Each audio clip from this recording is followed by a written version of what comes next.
A long time ago, in a faraway place called ancient Greece, lived an ugly, stupid man called Menelaus. He was bossy and obnoxious and disgusting, but he was also very rich, and he was the king of Sparta.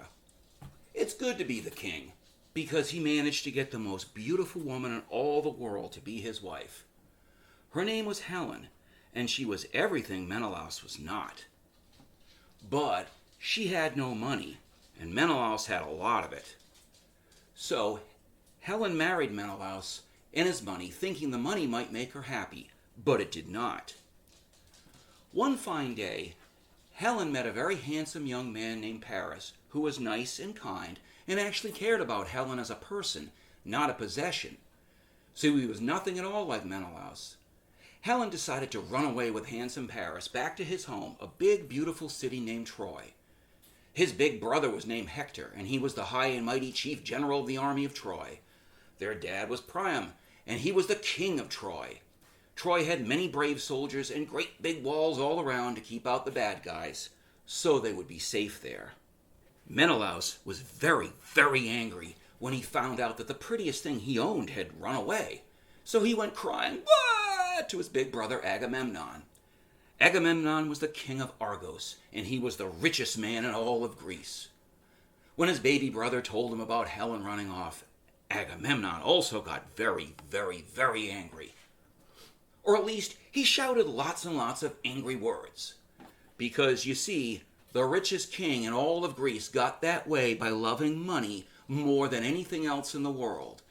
And Agamemnon wanted more. He wanted more for himself and less for everyone else.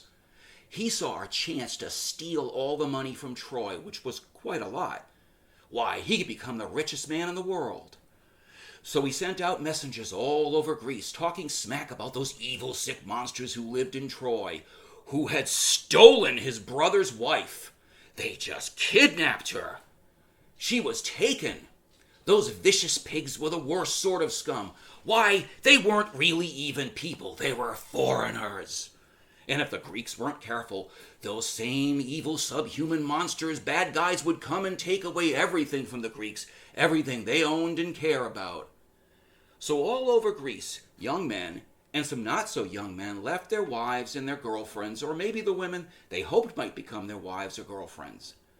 They sailed off to a faraway place they had never seen to fight and murder people they had never met. They had never seen Troy before in all their lives, and they had never met any of the people who lived in Troy. But that didn't matter. They knew them thar folks were the bad guys. So, off they sailed, these brave, patriotic Greek soldiers, these young men and not-so-young men, off to Troy, and they set up camp. And the very first thing, they tried to attack the city of Troy. The walls were very thick and very tall and totally unbreakable, but these Greek soldiers, most of them were young men, so they naturally thought they would win somehow. It didn't work. Many of them got stabbed, and many got hit with big rocks, and many of them got hurt so bad they were never going to be old or go back home to Greece. They died without ever getting a chance to kill the bad guys. So the Greeks attacked other people outside of the city and stabbed them with sharp, pointy swords and spears until they were dead, and then they took all their stuff. But then some other Greeks took the stuff they had stolen, which made the young Greek soldiers very angry. Then a really awfully bad disease came by and killed them by the thousands. So now they were dead, and they would never get home either, or get a chance to be old, or to have wives or girlfriends. Then there was a great big battle between Hector, the big chief general of Troy, and the fiercest, nastiest, mightiest Greek soldier, a man named Achilles. Achilles stabbed Hector until he was dead. Then he dragged Hector behind a horse that he made gallop very fast. This made Hector's face and body get all smashed up, but he wasn't any more dead. And those evil bad guys in Troy still weren't beaten.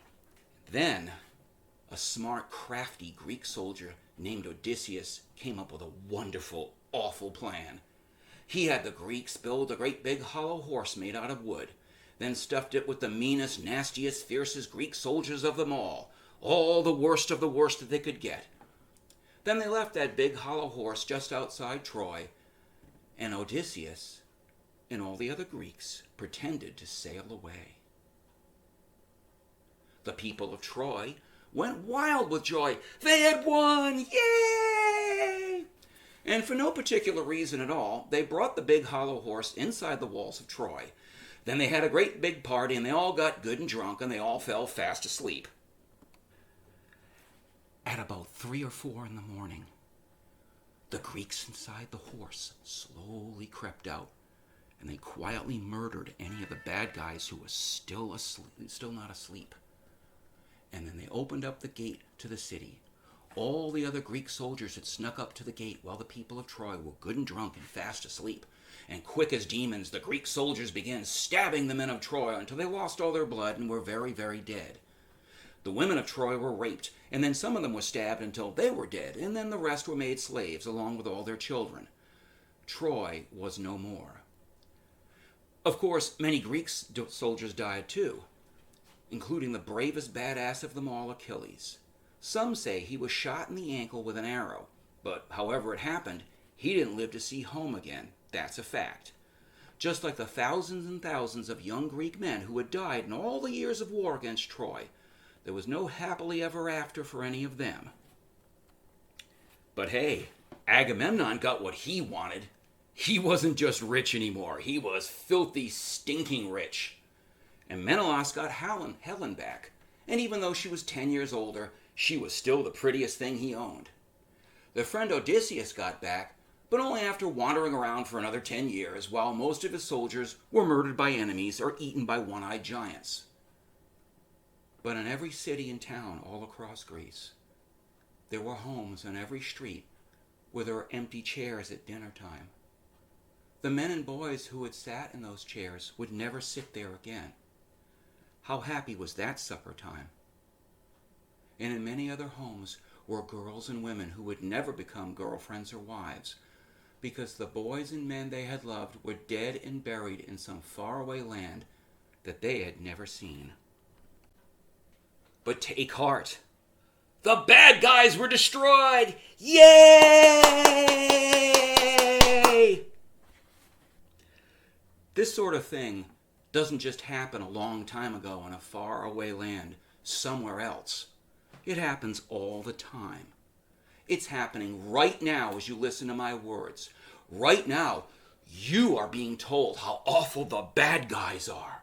Right now, you are being told that someone should do something. Right now, young men all across our land are being told that they too should drop everything they are doing, give up their plans for the future, give up all the things that they value and hold dear. They too should abandon their girlfriends or their wives to put on a uniform and go and murder lots and lots of bad guys, then blow them up with bombs. They too are having their heads stuffed full of the very same lies that rich, greedy, so-called leaders have been shouting at young men for thousands and thousands of years. I say to you, enough with the lies. Say no to war, say no to hate, and say no to all the lies about the evil bad guys. It's all fake, it's all a lie, it's all on TV. I have said it before, and I will say it again and again. The real God does not want blood.